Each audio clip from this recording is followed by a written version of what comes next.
Hi guys, welcome back to Beyond the Beat. Today is kind of a continuation episode from our last episode, which was 90s alternative. So we're gonna be talking about the subgenre Britpop. This genre I feel like was super mainstream in the UK, Hmm. but probably doesn't get as much attention here in the US as it should.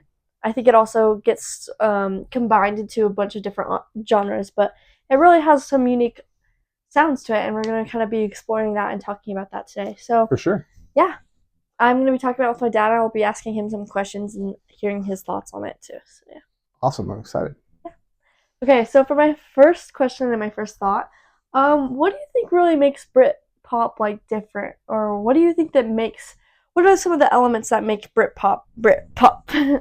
Yeah, I mean it's a term that I think actually evolved from the UK, but is used also obviously here in the US. But referring to what was just the popular music there, British pop, and that's what it comes from, British popular music. But it in that time in the 90s, probably about 1992, 1993, what was kind of the popular music also became what was alternative over here. So Mm-hmm.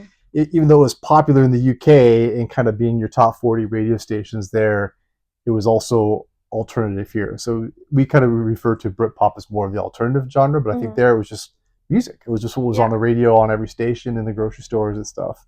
But it was a lot less dark, a lot less moody, a lot less kind of grindy than grunge at the time, and it was Mm-hmm. a lot more peppy and positive, and kind of just with kind of an upbeat sort of beat and melody to it. And even with some like Yeah, crazy lyrics, it would yeah. always have. Sometimes some really kind of weird lyrics, but like they had kind of more of an upbeat sort of sound Mm-hmm. that you didn't get in like the other or the kind of the that we talked about last time, the non-grunge alternative that was going on, that was Right. more folky or a little bit more kind of hippie, or a little bit more Shoegaze yeah, a and little bit more, post yeah, punk. less melodic, but Yeah. not but softer.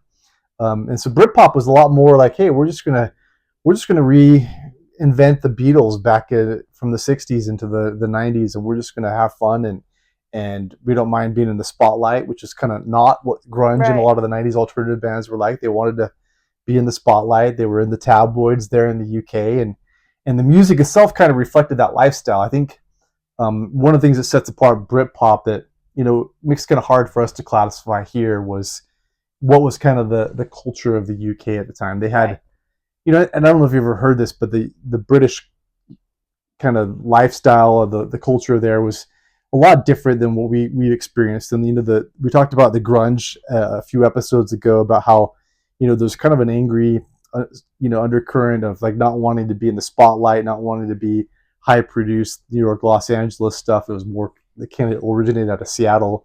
Well, the Britpop was a lot more like, hey, we're gonna celebrate what makes us us, and they have what they call the lad culture. I don't know if have you heard that term, Yeah, lad actually while I culture? was studying for this episode, Yeah, lad. I was like, what do you mean lad Well, culture? it's kind of hard to really know, and I think there's been a lot of people that probably have different takes on it. So Mm-hmm.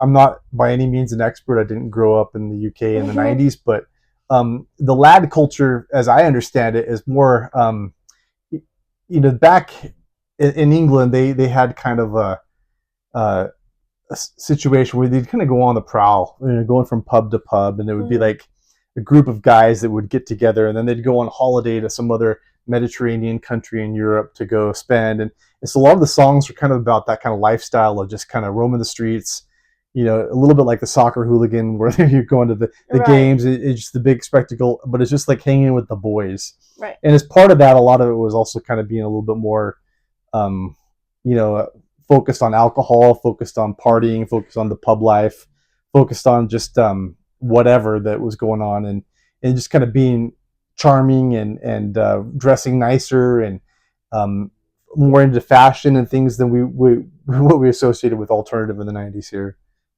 For sure. You kind of answered a couple of my other questions I was thinking about, but what kind of made the Britpop like more mainstream in the UK and then kind of had it struggle in the US? Like what made that like connection so hard? Yeah, that's a great point, because I think if you look at the two biggest Britpop bands that everybody kind of says that, or the seminal Britpop bands, It's they're Oasis Oasis and and Blur. Pol- oh, and Blur. Blur. Yeah. Yeah. And which one's bigger in the US? Oasis. By far, right? Oasis was huge. And they were simultaneous bands. And Blur had song 2, the woohoo, you know, everybody knows that song. Oh yeah. And there's a few other Blur songs that a lot of people really, really know. Right. But they don't necessarily associate with Blur. But everybody knows Wonderwall. Everybody knows a handful of Oasis songs. You throw some things on there like Champagne Supernova or Don't Look Back What's in the Story, Anger. Morning Glory, or even like Live Forever or Semisonic. Everybody's going to be like, oh, I know that song. Like even if they don't even like that kind of genre. For sure. But Oasis had a lot more, I would say, connection lyrically and lifestyle-wise with the U.S. that really resonated. And I think there's a lot of, you know, it's interesting. There was a lot of British bands from the 60s that had big success in the U.K., but never crossed over here. But the Beatles, obviously, they broke that mold. And the U.K. British invasion of the 60s kind of happened again in the 90s here. But Blur had some popularity here, but they were huge in a lot of ways, bigger than Oasis in the UK. And I think what was different is the Blur focused more on. I mean, they had an album that was right around the same time as the big one for Oasis, What's the Story, Morning Glory, which I think was 94, maybe 95. I haven't prepared for this like you have, but that was like right kind of in the time when I was graduating high school, and Blur had one that was called Park Life, and you know the main title track was about park life, and which is like kind of like, you know, you live up in your apartment in the city, and you go to the park, and your social life is going to the park and being seen, and you know, and like that just doesn't resonate with America because it wasn't really that. And for sure. Whereas the Oasis had a little bit more kind of more traditional hard rock sound to their music, and then the lyrics, you know, weren't necessarily. I mean, nobody knows what a Wonderwall is, but at least it didn't have anything that was more like unique to the UK lifestyle that we had here, so it resonated and it became absolutely huge. And I think so. There was a lot of bands like Suede was another one that was not very big in the US, but it was huge in the UK. Like you know, I remember hearing about Suede well after they were popular because it just didn't come over here. Right. But other bands did pretty okay here. Like you know, the Verve was kind of considered a little bit. That is my other question. Like a couple. What other bands kind of hit it?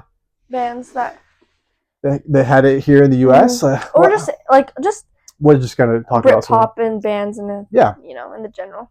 So you know, Oasis is probably the one that everybody resonates the most with, and they had a lot.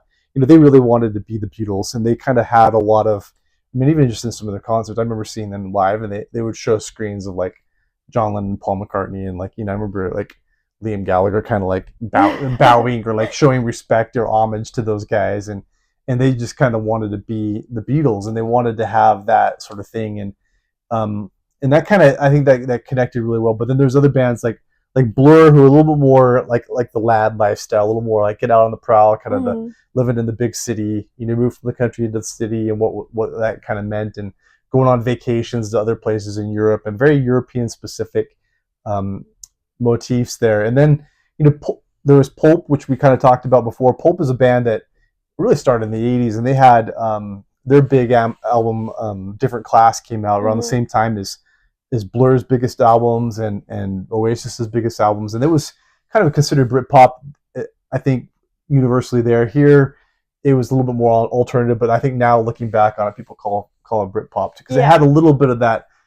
British style influence of like lyrically, as far as like just what was going on lifestyle wise, but it just had a different sound. And Suede was another one that never really hit it big here. There's other ones too, like Supergrass was another band that was kind of big over there that was a little bit more later 90s that never really hit it here.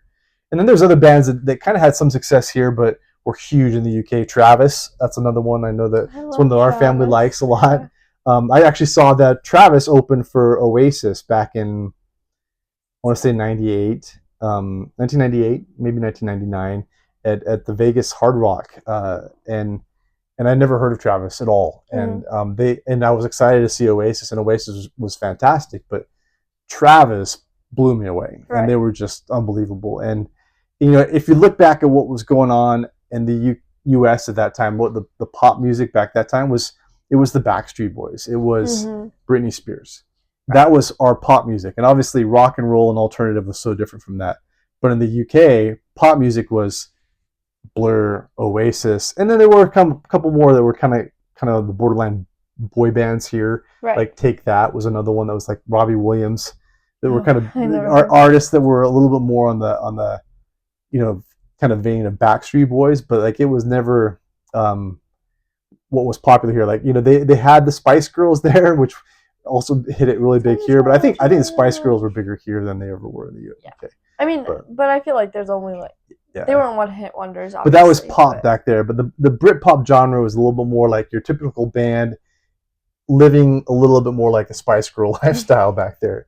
And by what I mean by that is they were like involved in all sorts of media. I mean, tabloids, news, constantly had cameras in front of them. They loved it. Sometimes they made really quirky videos that kind of resembled a lot of the stuff in the 60s that the Beatles did, like the Hard Day's Night and Help videos where they're kind of acting in these silly shows. That actually kind of ties into my other question.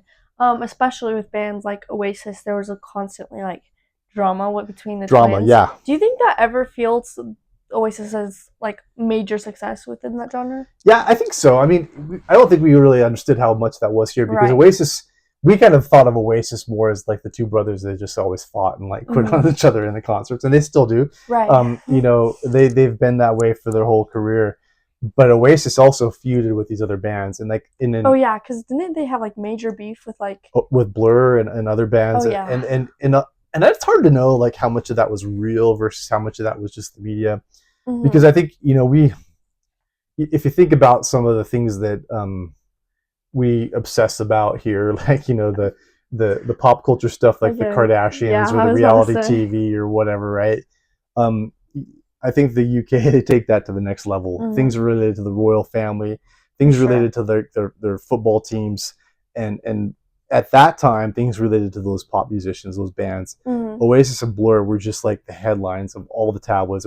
British people, they love their tabloids. Their newspapers are a lot more tabloid style than they are like either New York Times or the Washington Post. They're a lot more, hey, we're going to focus on paparazzi pictures and hearsay and accounts and drama, and less on like what's really going on out there. So and I mean that's just the culture, and it was kind of heavily consumed back in the 90s because this is pre-internet, right? There was not a lot of there wasn't social media. There was internet to an extent, but there wasn't Twitter or YouTube or Facebook or Instagram or any of those things where people would go in and like ream each other in the comments.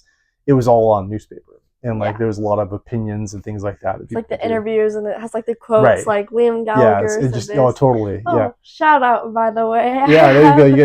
You got your Oasis Funko Pops, but that was part of the appeal, and I think part of what made it successful was the fact that they were always in the news, and some of that kind of carried over to the U.S. because you kind of hear like, okay, well, who's this band that I don't heard of Oasis? Who are they feuding with? Let me check out this. I mean, I've heard some stories of like, one of the twins having to, one of the brothers skipping out on a show, and the other one has to like carry it for them. Yeah, I'm sure that was there's a lot of drama. Problem in the U.S. too. For sure, there was a lot of drama with those bands. I think Blur had some later in their career. They were pretty together before, and I think Travis was never had much drama, but Oasis was the kings of drama. They were the band that was famous for breaking up and for quitting on each other. Yeah. But just some of that attention, I think, perpetuated what kind of made Britpop successful. And for sure. And you don't get that with grunge.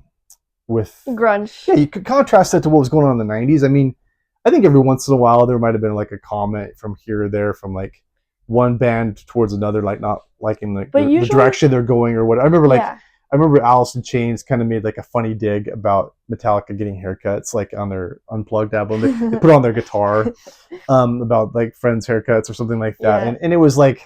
But usually it was more collaboration. But Metallica was in the audience there. It was more friendly digs, and like bands like Pearl Jam, Soundgarden. And Chris Cornell and Eddie Vedder did so much collaboration work. They were support each other. Like we talked about last time, the Lollapalooza shows. Like even bands that were different musically, like I think they had, some really good connections with each other. I mean, some of the bands were a little bit more some had some harder personalities. Like I know that Right. Billy Corgan was kind of famous Mm-hmm. for rubbing people wrong, but there wasn't any beef with the Smashing Pumpkins and you know Nirvana. Right. It was more just like, hey, Billy Corgan's just kind of a weirdo, or whatever. Yeah. He's a unique guy, and he like Mm-hmm. would sometimes say things that were kind of out there. And but I think the drama as a whole has always kind of fed into music, and there's For always a sure. level of like comparison, and the UK, I think they always wanted to find out who was going to be the next Beatles, and I think something happened in the '90s where It's maybe like a the competition. time was ripe because there was not a lot of there was a return to rock and roll, if you will, from a lot of the '80s synth pop from of the decade before, and so a lot of these bands were doing this, and so they're like, hey, we're kind of craving the next Beatles, Stones, who, that drama of the '60s where the UK bands were on top of the world, and they put that influence out to America. But it was like, the Beatles and the Stones were like just enormous, and they were kind of competing for the spotlight. Now, I don't know if there's anything competing really explicitly between those two bands, but they were just always in attention, Mm-hmm. and they wanted to recreate that. It's like here in sports is a parallel. Like ever since Michael Jordan, there's been who's going to be the next Jordan, right? Right. It's And it's always been like like, LeBron or yeah, MJ. and then like LeBron and Kobe, like they were like the next, and they created almost like a little bit of drama. I think LeBron and Kobe were actually friends, Yeah. but like there's this like, hey, at the same time, these are the two guys that kind of stepped into the role that Jordan filled of like the alpha of the NBA, and now who's your guy, right? Right. And then fabricate that with sports here, but over in the UK, it was definitely with music. Yeah. For sure. Well, we're gonna talk about some of the legacy that those bands have put out today, and how they really carried over their influence and everything. Yeah, what happened? Britpop was more of a it's still kind of a term I think that's used to an extent, but it Mm-hmm. more really defines like I would say like 1993 to Right. 2002 or so, like that decade, Like it had a decline. '90s to early 2000s, and it was definitely like a decline in a lot of ways of just the popularity or that kind of genre. But there is a lot of bands that are out that started it right around the tail end of Britpop that became huge now and have I think a lot of influence on the Britpop or from the Britpop scene. Obviously, one of them is Coldplay. They're Yeah. huge. Coldplay is still a band that draws by the hundred thousands. Oh yeah. They could go to a festival or an arena that seats 100,000 and they will fill it. And the concert experience I've heard from so many people Yeah, who've actually been to their show is like amazing. So I yeah, think and I think that's the kind of legacy of Britpop. And Oasis just went on a tour again, and so far I think they haven't broken up yet, I don't even know if but they started, but their tickets are through the roof and high demand, and I think there's a lot of like that's sold people out. rediscovering. But I think that it's that music is endured. I mean, everybody, from your elementary school kids to junior high school kids to high school kids to college kids today knows a lot of these Britpop tracks. They know "Song Right. 2" by Blur. They know "Wonderwall." You Wow. hear it all the time, right? And then there's other bands that were, I would say, have a kind of owe their legacy to Britpop that are actually from the U.S. now. A big band of Yes. that is the Killers. I think that they started their Yeah. first album in particular. You could tell there's a lot more Britpop influences. They in the just the style, the way that they perform. Brandon Flowers is a front Mm-hmm. man, likes being kind of the front guy. It's not grunge, right? It's Right. not your other or more introspective alternative from the '90s. He kind of carried over what the Britpop scene started. Where like, hey, we're gonna have a charismatic front man of the singer who's going to be there, in costume or be there being like, on the camera and doing things, and we're gonna have our songs kind of short and catchier, Yeah. but still be alternative. And that was kind of what characterized Britpop is they had charismatic frontmans that were always in front of the camera, always kind of doing their thing, and they had costumes and weird, makeup or whatever. Not like '80s weird makeup, but more contemporary stuff, and Right. they were always doing kind of catchier, shorter tracks. One more band that I think got a lot of influence from Britpop was the Arctic Monkeys. Oh yeah, for sure. They're They're major, definitely they kind of carried over and from maybe the 1975. yeah that night. Those are great examples, and there's other bands too like Snow Patrol Yeah. that were from like the 2010s, and those bands have a lot of what they owe to the to the Britpop scene, and I think Mm-hmm. there's there's a lot of bands that you kind of look at that come into play in 2010 and on that probably grew up listening to Britpop as little kids, For right? sure. And they kind of see that as who they want to be as musicians to an extent. So they, in a lot of ways, it really made being a frontman kind of cool again. I think with some of the scenes with Britpop Yeah. and I mean, I see that in Alex Turner where he's just like yeah, killing it with Arctic Monkeys and you know, stuff, and then you also and he he's in also the feeds drama. into drama. Yeah, Yeah, that's what I was you about to get into the say. He tabloids loves and the the fights, tabloids. whatever with other bands, and that's kind of a, you know, there's other bands out there right now Mm-hmm. that have that that sort of vibe to them, and even bands that are like a little more, I don't want to say like mainstream, I guess, even than even like the Arctic Monkeys, like, you know, Mm-hmm. like Cigarettes After Sex, their Right. band, they definitely have a lot of Britpop influence on what Mm-hmm. they do. Yeah. Um, there's a lot of bands that have kind of collaborated with Coldplay and done stuff along those lines that really are. I mean, didn't Coldplay cover that one Oasis song? I'm Don't not Look Back in sure. Anger. Maybe They I'm did not that super familiar once, with, but but Oasis, you know, Coldplay's first couple albums were probably slid into what was mm-hmm. the tail end of Britpop, and then they kind of carried it over to their own style, and they became Yeah. huge, right? And they've been that way for a while. Yeah. So now we're gonna share some of our favorite Britpop songs and just kind of share that with you guys. And then yeah.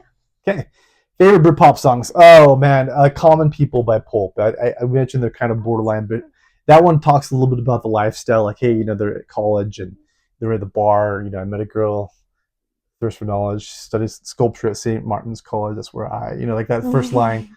Um, that's like the lad culture in a way. Like, you know, they're out on the pub scene, the bar scene, and picking up on girls and then going off Right. and like doing their thing. But much more quirky than a lot of the other Britpop one. But that's just a great song.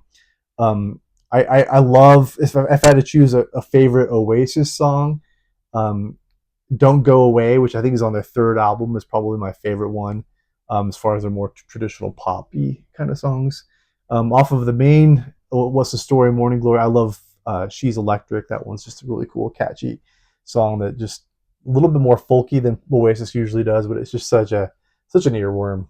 What about you? I'm trying to think right now, but I love Champagne Supernova by Oasis. I love that song. Um, Like a Friend, that My one's Pulp, super yeah. fun. That one's super fun because I always love listening to that song. My dad literally introduced it to me one day when we were like going up to the ski. He was like, "You know, it's such a good ski song." He puts it on, and I like literally that whole ski season. It was on repeat. I loved listening to Yeah, like that it has like a switch in the middle. I loved like kind of getting hype on the way to the way up the it has ski a build lift. up and then it hits a switch in the middle that just like boom, yeah. It is so fun. That's a So great even one. when running, sometimes too, I'll put on that song. But yeah, those are probably my two favorite. I don't know. Yeah, if I had to pick a favorite Blur song, I like Blur a lot. I Mm-hmm. quite like I like Damon Beetlebum. Albarn's vocals. Beetlebum's a great one. I would probably have to say Coffee and TV off of their. Oh yeah, that one's so good. It actually had a cool video, but I just love the vibe of that one. It has a little bit more I don't know, like distortion to it that Mm-hmm. kind of appeals to me a little bit less. Like Poppy. their, yeah, and you know, Blur was kind of famous for some quirky videos. That one had a really Mm-hmm. cool video of the milk carton. You should check that out sometime. If you're Yeah. watching this, check out the Blur video for Coffee and TV with a little milk carton that goes to find the missing band member. It's pretty Oh cool. yeah, you showed me I think that. I have showed you I that. think so. Yeah. All right. Well, thank you guys for watching our episode on Britpop. We hope you learn more about Britpop, and we hope you explore some Yeah. of the artists that we just Check it out. If you've never tagged really out. heard that, check out Blur, check out Pulp, check out Yeah. Oasis, I'm sure you've Suede, heard a lot of these Travis for sure. artists before, but now you know that it's all part of this amazing subgenre, Britpop. Yeah. So yeah, Nice one. thanks for watching. Thank you.